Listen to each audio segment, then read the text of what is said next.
Hello, magandang araw na naman sa ating lahat mga bro, mga kabadis, Mati H, Luzon, Visayas, Mindanao. Mapagpalang araw sa ating lahat, Mati H. Ito ay muling bumalik na naman ako dito sa area na ito, kung saan itong area na ito ay nadikod ko na, kung saan ang makikita nyo na malaking bato dito na meron siyang animal sign marker doon na ang tinitignan niya na spot deposit mula dito 10 feet patungo doon sa portion na yon, at yung portion na ito ay naka-square box itong bato na ito, kung saan ang spot naman na tinutukoy dito sa portion na ito, na kung saan itong square box na ito ay naka-alignment ng 270 west, na kung saan ay meron tayong makikitang mata, at yung nakuha ko na sukat dito dahil meron siyang perfect dot doon, kumuha ko dyan ng sukat patungo dito sa portion na ito 3 feet patungo dito, at yung counter sign na makikita nyo na animal sign marker ay nandun, at ngayon ay ito na ang i-share ko sa inyo, Matis, dahil dito ay napansin ko itong bato na ito na hindi ko nabanggit sa inyo na ito ay may sinisimbolo siya na rock enclose itong portion na ito, kung saan ay dalawa ang tinutukoy na rock enclose nito, kung saan ay dito mismo yung isang rock enclose, kung saan ay ang tinutukoy niya na isa dito sa portion na ito, kung saan yung portion na yun na makikita yun na linulumot na ay nandyan ang isa sa rock enclose, kung saan ay meron akong dala na muriatic acid para matunghayan nyo kung talagang ito ay legit nga na rock enclose, kung saan ang simulation niya makatics na makikita nyo. Ito yung courting C na makikita natin plus isang dot, plus ito ay mas malaking dot. Ibig sabihin ni mga tids ay dalawa ang ibig sabihin yan na tinutukoy na rock enclose, dahil ito mapapansin nyo itong human head na ito, yung mata niya nakatingin sa isang spot sa gitna, kung saan itong arrow naman niya ay nakaturo dito sa portion na ito, kung saan ay meron siyang counter sign dito na makikita nyo na puti, at ito ay German cement, at yan ay papatakan natin ng muriatic acid matrix para makita nyo na kung saan ay bubulayan matrix, na kung saan ang unahin natin matrix ay ito ang tinutukoy nga na isa sa kinaroroonan ng rock enclose, kung saan ito ay C, isang dot sa gitna plus isang dot dito, ibig sabihin 2 divided ng rock enclose ang tinutukoy nito, at yan ay titignan natin kung ano ang reaction matrix na bubusan natin. Ito ang unahin natin matrix na buhusan.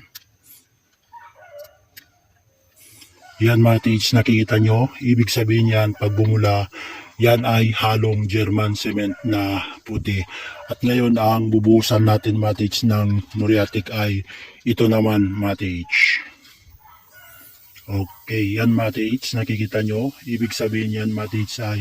man-made lamang ito ang pagkagawa, kaya itong portion na ito kung saan itong makikita nyo na simulation ng rock enclose ay nandito mismo matrix, kung saan ay ulo ito ng human head, na kung saan ay makikita nyo pabilog din siya, na kung saan yung isang mata na ito ay nakatingin sa spot deposit na tinitingnan niya dito sa gitna ng nakatriangulation na bato, kung saan nga ang rock enclose na tinutukoy pa naman na isa ay mula dyan patungo dito sa portion na ito. At ngayon ay ito ang titignan natin matrix na nabanggit ko sa inyo noon na nakatriangulation. At ito ay patakan din natin matrix kung saan ito nga yung nabanggit ko sa inyo na naka-triangulation na bato, kung saan ay papatakan natin ito. Makikita nyo na naka-triangle na puti, isa, dalawa, tatlo, at ngayon ay makikita nyo at matutunghayan nyo na kung ano ang pinapaywating nito na sinisimbolo na mayroon ngang spot deposit dito mismo sa loob ng bato na ito, kung saan ang pinaka legit na sign marker ng rock enclose ay nandun. Makikita nyo yung kanyang arrow at mata ay nakatingin din dito sa portion na ito, at ngayon ay titignan nyo dito sa portion na ito na kung ano ang reaction niya matrix. Yan matrix, nakikita nyo. Ibig sabihin matrix, pag bumula siya, yan ay halong semento, at ngayon ay ito naman ang buhusan natin. Yan matrix, nakikita nyo. Another, ito pa ang buhusan natin.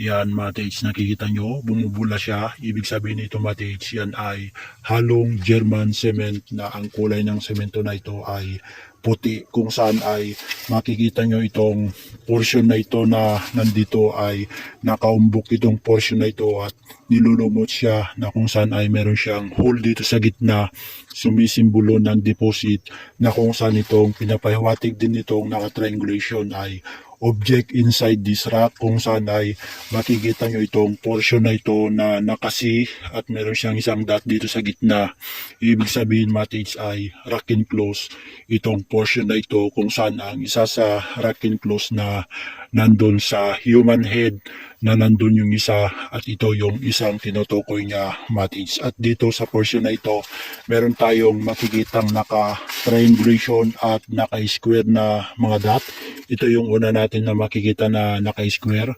Isa, dalawa, tatlo, apat. At ito, isa, dalawa, tatlo, isa, dalawa, tatlo. Ibig sabihin mates, ang tinutukoy niya na nakasimulation ng triangulation at square na dot, yan yung mga bato na nandito sa paligid na ito. Isa, dalawa, tatlo, apat. Kaya yung bato na yun na human head ay nandyan ang rock enclose na kung saan nga ang legit na sign marker ay yun ang pinapahiwatig ay rock enclose mismo dito, kung saan ay may kalakihan din itong bato na ito na human head na nakatingin sa spot deposit na isa na tinitignan niya, kung saan ito ay pabilog din siya mates. At man-made lamang ito na kung saan ay nandito sa loob ng bato na ito yung spot deposit niya, dahil ito ay binutas nila at nandyan sa loob yung